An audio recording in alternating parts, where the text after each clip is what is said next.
Nicholas Reynolds is the Vice President of Red Sea Housing Services. When I asked Nicholas, what is it that you're going to tell the audience? And he told me that he's going to talk about prefabricated modules.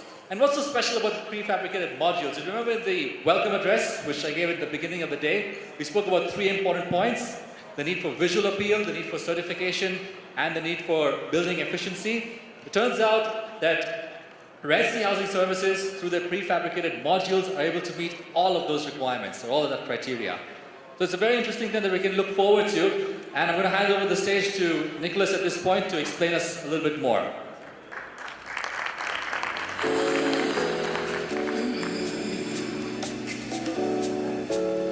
Thank you very much. Welcome everybody back after lunch. I hope you had a nice break. Thank you for having us here today. Red Sea Housing are a modular construction company. We're based out of Saudi Arabia, but we have factories in Dubai, where I am based, in Saudi Arabia, and also in Ghana, in Accra there, and also in Malaysia.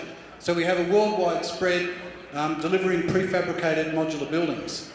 So just to kick things off, it's always good to realise that what we're doing is not something that's totally new. I'm from Australia, as you may tell. I've worked in China, I've worked in America, I'm working now in the Middle East. 165 years ago, that town in Australia was prefabricated, made in a factory in England, put in the bottom of a ship, put together down near Melbourne.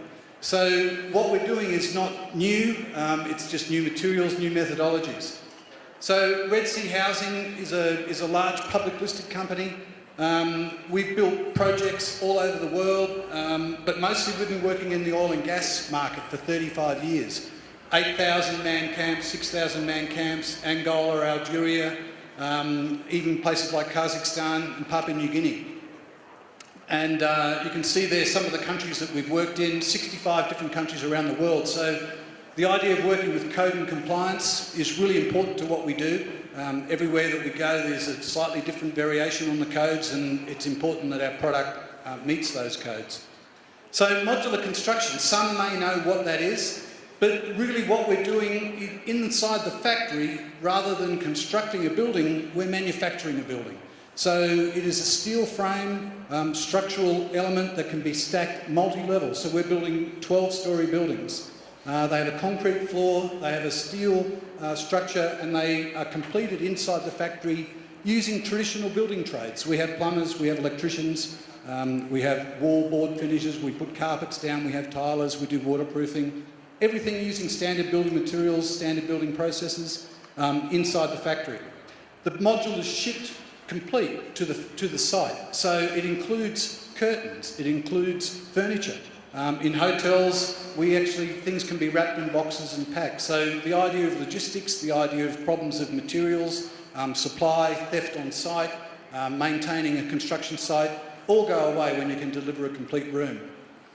This is in Australia. This is a project that is an apartment building, and you can see it's a part of a building. It's not a building on its own, but it has everything required within that room. They're wrapped, sent to site normally by truck, they can go by ship, and they can be assembled into buildings which look fabulous. There's not a reason that a prefabricated building has to look industrial or temporary. They are a permanent construction. That's an apartment building in Melbourne, and it brings the benefits of speed to site is a major factor about what we do, as well as the cost efficiency of the actual capital cost of investment, the quality that we can maintain under a factory environment, safety for workers, sustainability that we can build into the product. We heard earlier today, we can use our supply chain and our purchasing efficiency in a factory model much more efficiently than a single site can in some remote location. It's scalable. We're not really made for bespoke custom homes. We want to do scale and we want to do volume. So modular construction has been in the news a lot, particularly in the Middle East. There's a massive demand, and I know in Africa, for mid-range hotels, product that is not 5-star, flashy and glossy. It's a bit more something that can be meeting the middle market. As well, there are events, things like the Doha, FIFA World Cup, the Expo 2020 in Dubai, and just the fact that modular is gaining acceptance around the world in places like Australia, the UK, America. It's been demonstrated in many, many situations.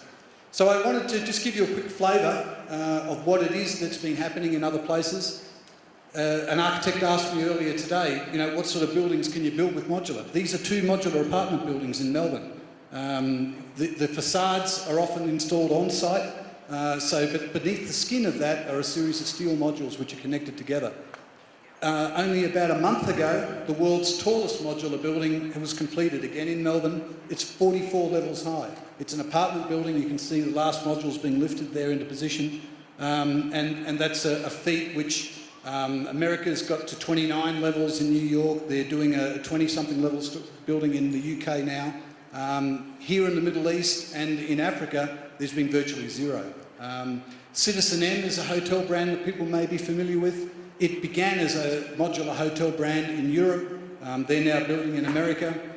There's their modules in the factory being assembled. They're doing a test stack there on the side just to show how they go together. This is a project that I was involved with a company that was manufactured and installed in France. It's a student housing project. On the right, you can see the modules installed. On the left, you can see the project after the cladding and the on-site works was done. That building was manufactured in Shanghai, shipped to France, driven out to the Champagne district and put into a little village for university housing. And it was super cost efficient and super fast. It went together in about 8 weeks in time for the opening of semester. And as we all know in university campuses, you want to get that gap when kids are away on holidays.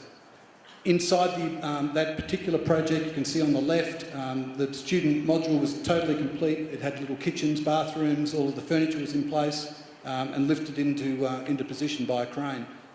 Other projects have been done, this one in Spain by a modular manufacturer there, sort of a more robust, rudimentary four-level hotel building, but in a place where it's really hard to build hotels, and that's in a lot of parts of Africa.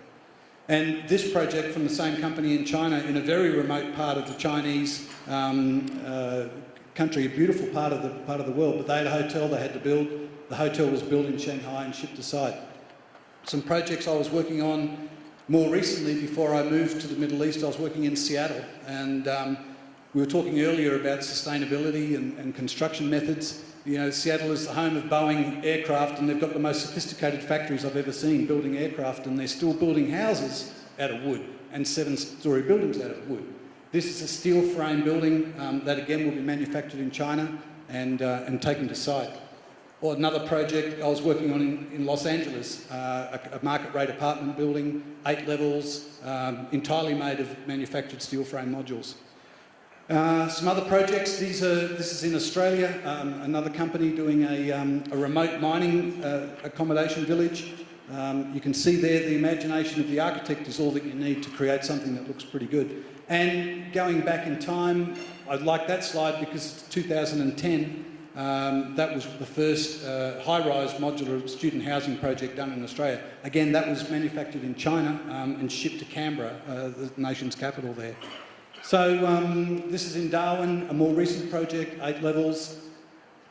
And Red Sea has taken our experience in doing steel frame structure for workforce and mining, and we're now moving into this type of high-rise building product. So we've manufactured in our Dubai factory some prototype hotel rooms which demonstrate exactly what it is that we can deliver on site. And we've got that there for display. We welcome people to come and have a look. We've had a lot of operators, a lot of builders, a lot of developers come through.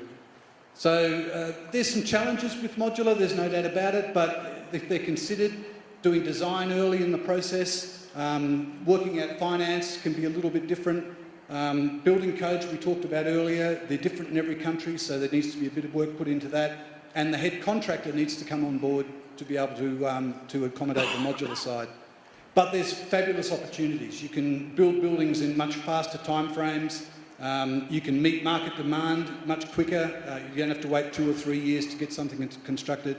And operators that do significant buildings can able to maintain standardisation and everything else. So I might stop there because I think we're running out of time. We might come back to it later. there's a little video I wanted to show which is not something Red Sea does, but I might leave that for a teaser for later in the evening. So thank you very much, everybody. I hope I've shown you a brief taste of what steel frame modular might be able to achieve for your projects in Africa.